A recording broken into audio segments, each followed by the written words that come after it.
Find the equation of the line that passes through minus 2, 2 and 7, minus 3. If you've seen the two examples that came before this, those were examples where they gave us a sketch and we had to pick off the coordinates of a couple of points and then use them to find the equation of a line. This is actually easier because they're handing us the coordinates for these points and asking us to find the equation of the line. So all they've done is eliminate the graph reading step, which is fine with me. This way I know I can trust these points because they were handed to me by the creator. So, what do we do with them?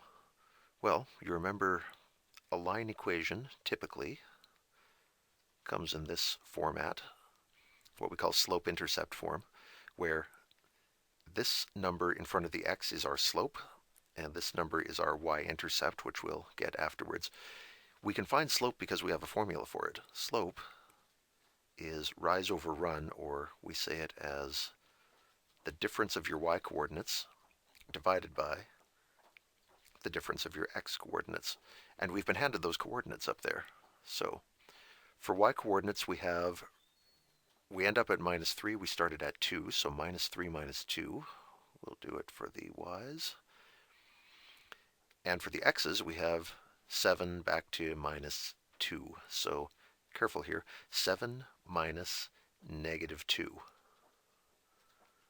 What is that? That's minus 5 over, that's like 7 plus 2, 9.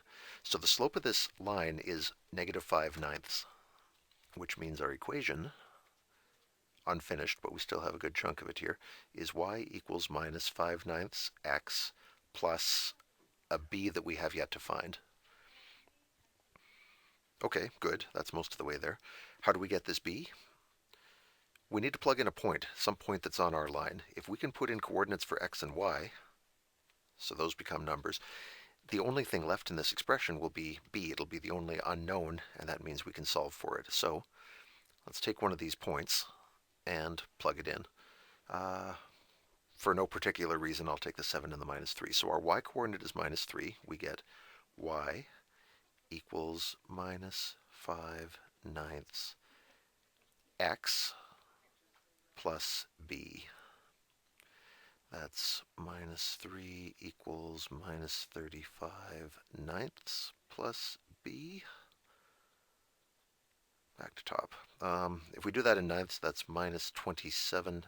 Minus 3 becomes minus 27/9 equals minus 35/9 plus b.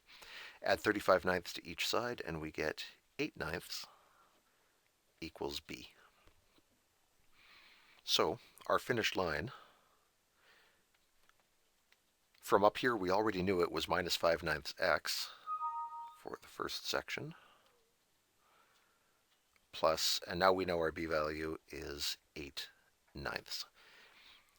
If you had run all this with the negative 2 and the 2 instead, you'd get the exact same result in the end. This calculation would look different, but you should get the same b value. It doesn't matter what point you use, as long as it's a valid point on the line, you will end up with the same line equation.